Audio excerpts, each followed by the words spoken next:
troubles me so much about this conversation is just how the conversation only revolves around, well, the Redskins name has changed, where the real deeper problem is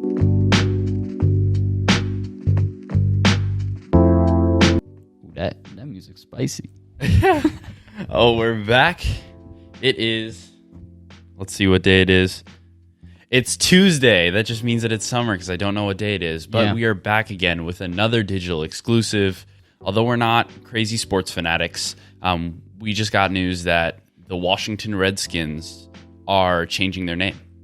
For me, I'm not really a big sports person, but when I heard the news, it seemed to resonate with me a bit.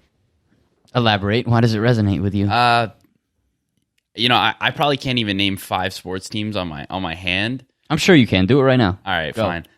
Jets, Giants, 49ers, 76ers. Okay, I can definitely do this. Yeah, you definitely All right, can. anyways, that's besides the point.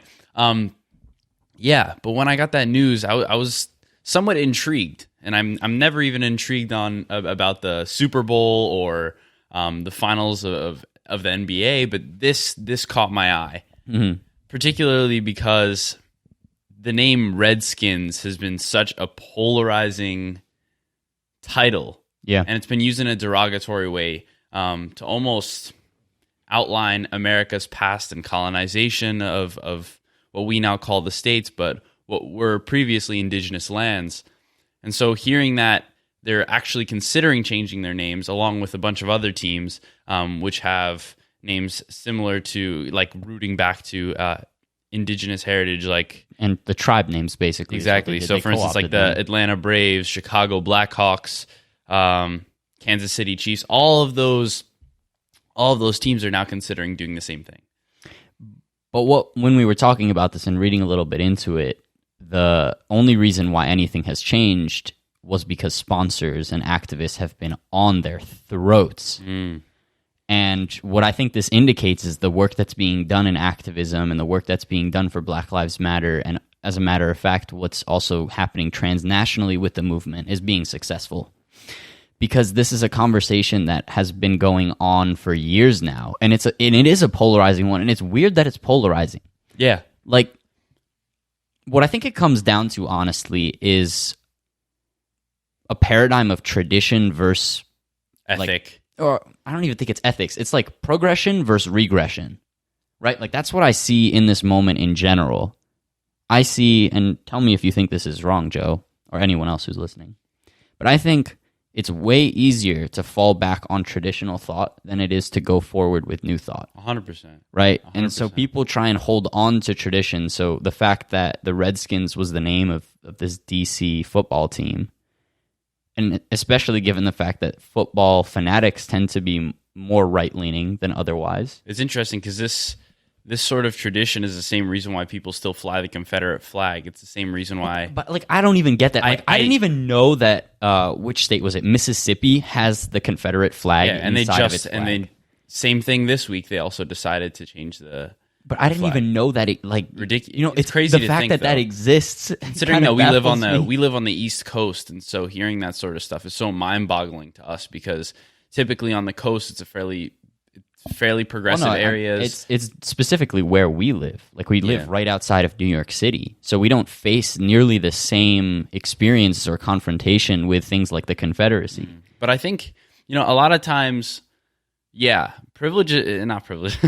tradition is great, but at the same time, we should check tradition, much like we should check privilege. Yeah. We should analyze why we value the things that we value. I remember back in the day, I'm talking as if I'm like 40 years old, but when I was younger, we used to play Cowboys and Indians and think nothing of it. Good point. And then you look back on it now and you're like, the Indians were the people who died, and the Cowboys were the ones who won always. But we thought that it was tradition, right? Same thing with cops and robbers, by the way.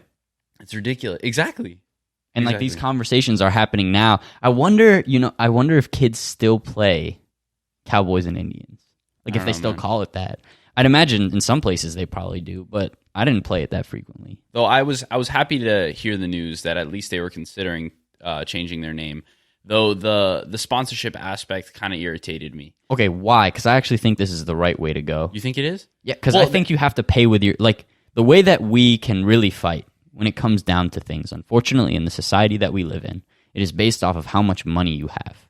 That for lack to of support a better, fight. If you look at Black Lives Matter, right? Like, I don't think their efforts are solely monetary. That's not the only reason. No, why. but I'm saying that there's a lot of power in using your money. Of course, so because the money that you have allocates resources towards particular places, right? My problem is that the sponsors who are now going against the name of the Redskins previously were tolerant to it, and now that it's not corporately acceptable, now that it's not monetarily viable for them, that's just how it goes. It's the same thing with like Band-Aid, right? We had a conversation a few weeks ago about how Band-Aid got a bunch of messages from people who use their products saying, hey, we would like for you to have different skin-toned bandages because it can blend in with my skin better. It'll look less distracting.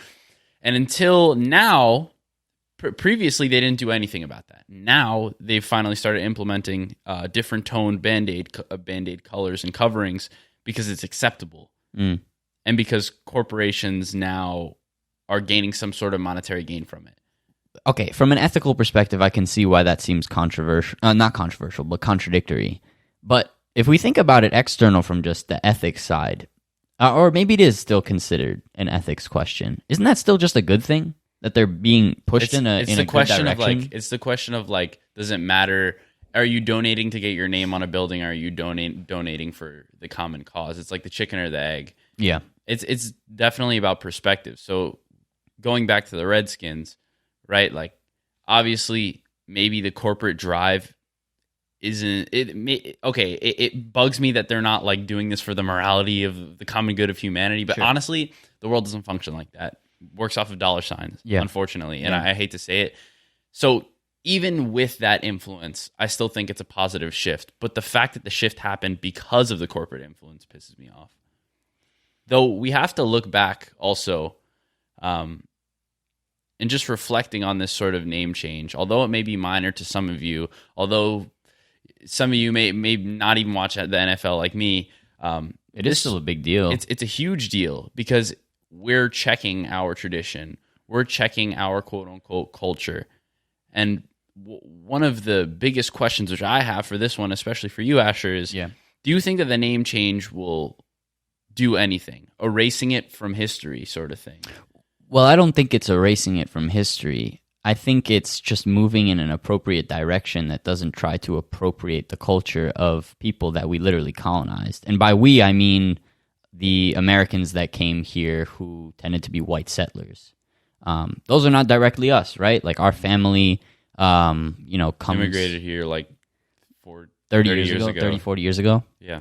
But we still occupy a specific space as a result of systems of power that I've talked about previously that benefit us, where we don't have to experience the same thing that Native Americans would. As a matter of fact, like what troubles me so much about this conversation is just how the conversation only revolves around, well, the Redskins name has changed, where the real deeper problem is our native populations being forced onto reservations that have terrible living conditions.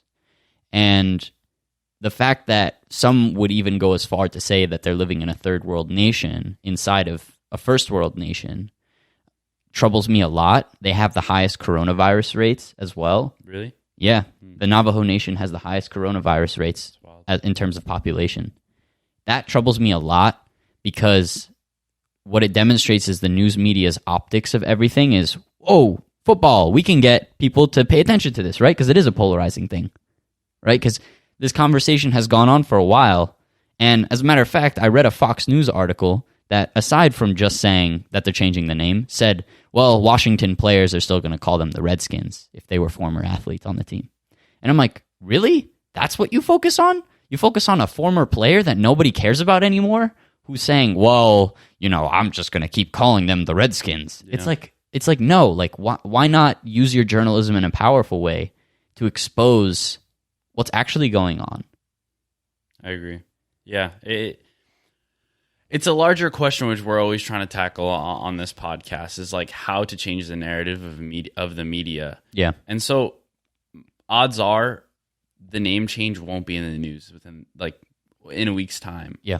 But we need to continue with the conversation, not just on the name change, but use that as a beacon and a foothold for a greater conversation of colonization, to understand that just because we have a white complexion doesn't necessarily mean that the world is pure and white as well.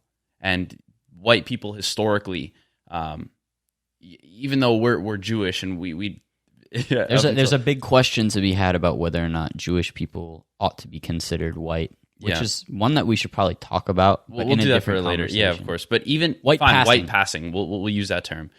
If you're white passing, that doesn't mean that you can disregard the experiences of other people. And I think that that's coming into effect now, especially with the Black Lives Matter movement, and even talking about foreign issues, right? Not even just domestic, like what's happening in China at the Uyghur camps. Yeah, that sort of stuff. Understanding that. But all of these things are just indicative of a news cycle that continues to move on because no one wants to pay attention to it anymore, right? True. Like, we don't see the fact that something like 3 million Uyghurs are being ethnically cleansed, basically, and put into the definition of a concentration camp in China. And the same is true of the Navajo Nation and having the highest coronavirus rates. And the reason why this concerns me is simply because what we consume is what we believe, operate, right? Like, there's a theory in sociology called social construction theory, which basically means what we believe is how we see, like, what we believe internally is the way that we see the world, basically, right? And society can construct it, which means that society can also change their views on certain things. If I had enough people right now to say that the sky is red, we could change society to make them believe that the sky is red.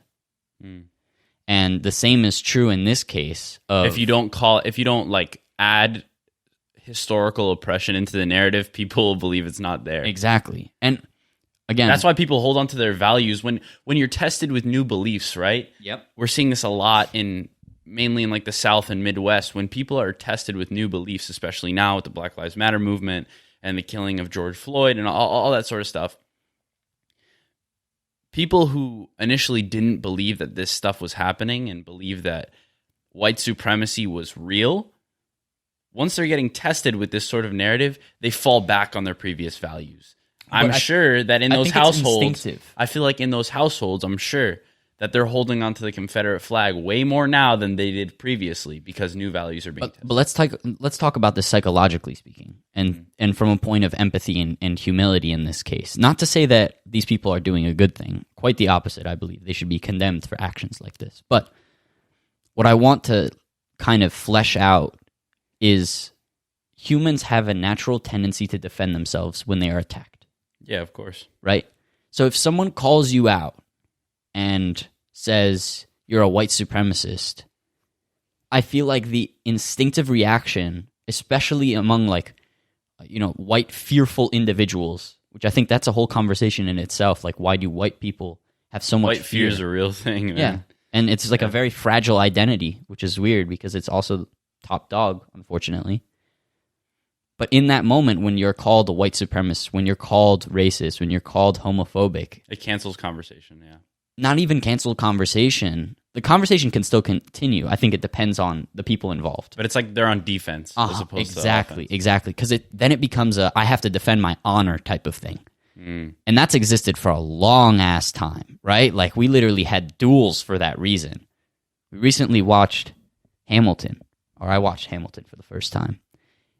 And it was like, they duel all the time. I'm like, what's happening here? But it all comes down to honor, because if someone, slights your name and is like, yo, Hamilton, you're like a POS, and you think you're all high and mighty, but actually you're nobody who comes from like the Caribbean. Hamilton's like, yo, you can't talk about me like that. Yeah. And it still continues today. I love how people think that we've progressed so much in terms of evolutionarily in the last, say, 300 years. Dude, that's not how evolution works, right? Evolution is like a trillion-year type of thing. Not trillion, because we haven't been around for trillions of years. Yeah, but our development hasn't been that crazy, especially since like the founding of America or whenever Columbus came here, right? Like, times haven't changed that much. They have, in the sense of there's been a lot of development. There's been structural development, but who we are as people. Like when we are born, I don't think is no that far removed from all those other people. So this is all to kind of say that when these greater questions, these very polarizing topics, which I still don't like, to try and, I think the hardest part is to try and empathize with people who view this as polarizing, right? And to come back to the Redskins question. I never really viewed it as a polarizing thing personally. Me neither. I thought that it was like what should happen. But I think that's a result of our background and also being detached from it. I now happen to live in DC, kind of, not really because I'm still home. But I know a lot of people who live in DC or from, the Nova area, and they are very passionate about their football. And so for them, it's much more personal. Say, like, you were a Jets fan, and someone just said, hey, yo, Jets, that's kind of not a good thing for you to say because blah, blah, blah, blah, blah. And if you're a massive Jets fan, you're going to be defensive about it. Because this is the team. I don't think they're attacking the team, though. I think that they're just people perceive it as that. That's what I kind of read it. I wonder if there's going to be backlash. I wonder if there's. There definitely is. I mean, there always is another side to the conversation. There's always an opposition, but I'm curious as to what the opposition will say. What will they talk about tradition, or will they talk about like? I don't even know. I'm actually clueless as to what sort of narratives people can use to defend against the name change. I think a lot of it does come down to tradition and holding on to like the namesake of a whole team. Mm-hmm. But that happens for the same reason that I discussed before, that people hold on to things that they know. Yeah. I can't necessarily blame them. Like, they're human. We all hold on to certain things because they make us feel comfortable. And for some reason, people feel comfortable with the name of Redskins or Blackhawks or any of the likes because it's what they've grown up with, right? Mm-hmm. But to change that is almost to say, I think for some of these people, and not to defend them, but to just try and get into their mindset, which I think is important. I think it's to say that they view it as an attack on the team. Like, you're removing the whole identity of the team. Like, literally the Fox News article that I read said that the Redskins are now having an identity crisis. Do you think a team name really means that much, though? I think it's a rallying cry, right? Like, when you're in a huddle, even if you were younger and you did sports when you were younger, you'd get in a huddle and you say, go Bulldogs. Like, Roslyn Bulldogs, right? It's a sense of unity. I can see that. I can see that. So now they're going to have to use a different name, and, that comes with unlearning, same way that people need to do a lot of unlearning in terms of racist and colonial thought. The truth is, though, even if you don't unlearn, the time passes regardless of if you want it to or not. And so if you choose not to unlearn your bad habits, I'm not even talking about this solely in a political sphere, but in any other aspect of life. If you choose to continue with your previous ways of life, the world will just change without you knowing, and you'll just become more and more disconnected. And I think that's one thing which our generation is more cognizant of, is the fact that we need to adapt, because we're constantly adapting because we have a new news feed every day. We're constantly adapting because we have a new social media feed. This thing is always changing. I get an update every year. We adapt. We are an adaptive generation. We realize that way early on in our sort of lifespan. Mm-hmm. Whereas older generations are stuck in their ways. And it's not to say that one is worse than the other. It's just to say that our generation, in comparison to others, has the greatest chance of creating some sort of positive change just because we are capable of adjusting. I also think that we have the richest resource on Earth in human history, and that's information. True. Right? Because you can, luckily in this moment, even though news media tries to force us particular narratives, we can do the hard research of finding the uncovered stories. Mm-hmm. Right? Like, luckily I was demonstrated that statistic about the Navajo Nation and having the highest coronavirus rates because of another news media kind of, I don't remember which particular, it might have been MSNBC, CNN, something like that. Luckily, that article was written, but what if that article wasn't written? Yeah, I would have had no clue. And what if that article was not spread on social media? Like, for instance, I think a good example of this is recently, like, I think it was Libya or something like that. Okay. I'm not. I don't know. There's some area in Africa, and I literally saw this on my Instagram feed. This is where Instagram succeeded. It said there's still slaves in this part of Africa, and I was like, what? And so you read it, and I read it, and I was like, I had no clue. But I have a little bit of a concern with that, and maybe it's the same concern. I did my research afterwards.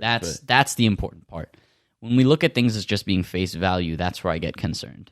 When we just see a social media post and we see the first slide even, and we don't read through all the slides, that's where the problem becomes. That's where clickbait is so important. Because people, if you can rile someone up enough to click on something, it benefits you in some way or another. 100%. Also, I feel like people like posting polarizing things. Even if, what I've seen on social media especially is, like, whether you're going to talk about the Redskins or you're going to talk about the Shan controversy, like what we talked about before, a lot of people repost just to repost, and they don't internalize what they're saying, or sometimes they repost it just to get an inflammatory response. Yeah. Like the guy who posts when everybody's saying, "Oh, Shan is so bad, they should be canceled," and the guy's like, "Oh, well, to be fair, like." Well, okay, but there's also some people who like to be instigators, right? Like I saw we need instigators, but at the same time, it's just like, why? But in what direction? You know, like I saw. Is it in a positive light or is it in a negative? I saw someone tweet "All Lives Matter," even though he's like a fairly progressive person. Joe, you know who I'm talking about, probably, but I don't want to say his name particularly because I don't want to call him out. Yeah. And he was just doing it to instigate because he just wanted to be like, oh, how is this going to, social experiment? How are people going to react? Yeah. And I guess you could do that. It is words, but words have actual meaning. Sticks and stones may break my bones, but words actually do hurt people. Truth. And to kind of bring this all full circle. And we went on a bit of a tangent. But to bring it full circle, how do we depolarize things like this, especially given how kind of the chips are stacked against non-polarizing conversations? What do you mean? Just like we were saying previously, the polarizing things are the things that get clicks. 100%. They're the things that get attention, which is probably why there were articles written about the Redskins to begin with. But there weren't articles. I guarantee there were more articles written about the Redskins than there were about the coronavirus impacting Florida natives or natives. Oh, definitely. I would go as far to say that 100%. Yeah. So how do we? What is our obligation in this? Somebody fight? Needs to create not even undercover. Somebody needs to create a news platform. We're not that. We're two kids who talk, right?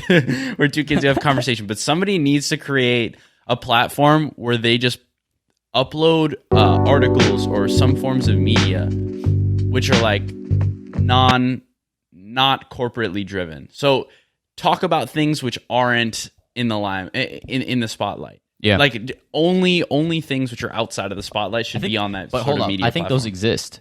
I do think that people are doing that work, but they're not as prominent as MSNBC, Fox News. But that's the problem, right? Because you're David fighting Goliath. 100%. Right? Even in what we're doing, we're David fighting Goliath. Yeah. If we had started a podcast, say, about solely entrepreneurship, that could do way better because that puts us in a niche that people are familiar with.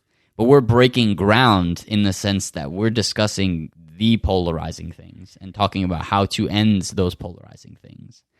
The best way that I've kind of seen this is, to some extent, you might need to use the same veins of thought that people who have raised to the top have done.